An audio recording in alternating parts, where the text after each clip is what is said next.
भक्तिवती माताओं, बहनों, श्रद्धा भाइयों, एक बार परमात्मा की विशेष कृपा से, सद्गुरुदेव भगवान की अनुकंपा से पूज्य महाराज जी के, पूज्य बाबा जी के चरणों में हम सब पुनः श्रीमद् भागवत कथा का गान करने के लिए एकत्रित हैं। निश्चित रूप से परमात्मा की अनंत अनंत करुणा, सद्गुरुदेव भगवान की अनंत अनंत कृपा हम पर आप पर उतर रही है, जिसके फलस्वरूप हम सब इस पावन वातावरण में सद्गुरुदेव भगवान की पावन शब्द छाया में एक बार पुनः हरि कथा गाने के लिए एकत्रित हैं। भक्ति ज्ञान वैराग्य और त्याग की जिसमें कथा है उसका नाम है भागवत। भायानी भक्ति गायानी ज्ञान वायानी वैराग्य गायानी त्याग, जिसमें भक्ति ज्ञान वैराग्य त्याग की चर्चा है उस कथा का नाम है भागवती कथा। अंतःकरण में अचेतन अवस्था में ज्ञान वैराग्य जो पड़े हैं हमारे आपके, ये भागवत कथाओं में चेतना पैदा करती है, उनमें ऊर्जा पैदा करती है, नव प्राण पैदा करती है और उन्हें तरुण बनाया करती है। भागवत में आता है कि यमुना के तट पर भक्ति रो रही है क्योंकि उसके दो पुत्र हैं ज्ञान और वैराग्य, वो अचेतन अवस्था बूढ़े हो गए और माँ के सामने उनकी मृत्यु हो गई है। इसलिए भक्ति महारानी बड़ी दुखी है, रो रही है, वो परेशान है कि भी कलयुग आया नहीं, आने वाला, लेकिन उसका कुछ प्रभाव दिखाई दे रहा है। अचानक नारद जी से मुलाकात हुई तो भक्ति होकर अपनी व्यथा कहती है कि नारद जी मेरा जन्म दक्षिण भारत में हुआ, कर्नाटक में हुआ, भक्ति की जन्मस्थली दक्षिण भारत, इसलिए जितने आचार्य हुए हैं सब दक्षिण में हुए और जितने अवतार हुए हैं सब उत्तर में हुए। आचार्य दक्षिण भारत में और अवतार उत्तर भारत में। इन्हीं अवतारों की चर्चा वो आचार्य कर रहे हैं। एक बड़ा प्रसिद्ध दोहा हमारे देश में बोला जाता है कि भक्ति दक्षिण उपजी लाए रामानंद।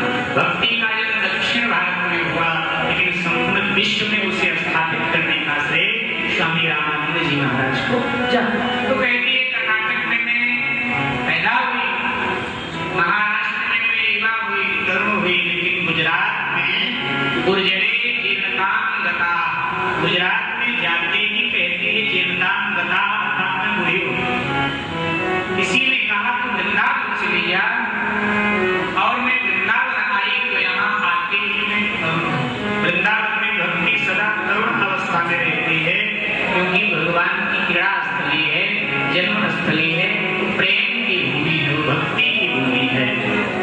लेकिन ये दोनों मेरे पुत्र हैं, इनका नाम ज्ञान वैराग्य है, ये अचेतन अवस्था में हुए।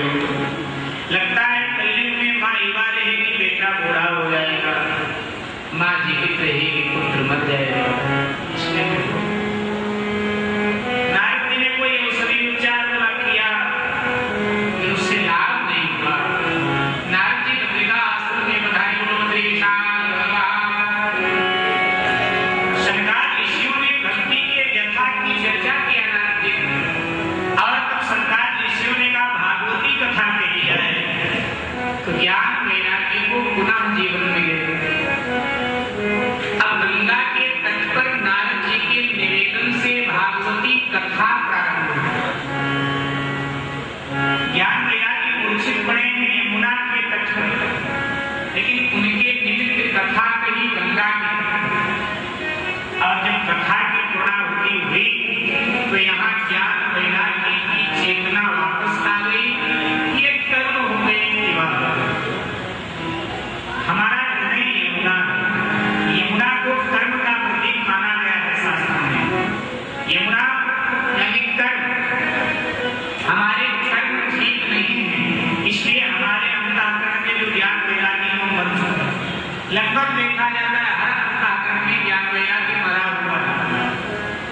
ये भागवती कथा बार बार श्रवण करने से जो ज्ञान वैराग्य अचेतन अवस्था में हमारे हृदय में बैठे हैं, उनमें चेतना आ जाएगी, वो जाग जाएंगे, उनमें प्राण आ जाएंगे। और ज्ञान वैराग्य की जब चेतना वापस आ जाएगी, हमारे हृदय में जग जाएंगे, तो व्यक्ति सन्मार्ग की ओर, सत्पथ की ओर चल पड़ेगा। तो नारद जी महाराज ने बताया कि ज्ञान और वैराग्य को कर्म करती है।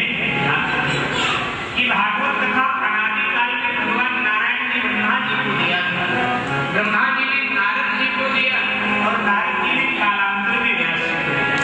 यहाँ तक जो आई है 3 श्रेणियों की कथा, ये इतनी बड़ी कथा नहीं, इतना बड़ा ग्रंथ ये नहीं, 18,000 श्लोक नहीं, मात्र 4 श्लोक। जो मूल भागवत है वो चतुर्थ श्लोकी है, 4 श्लोक,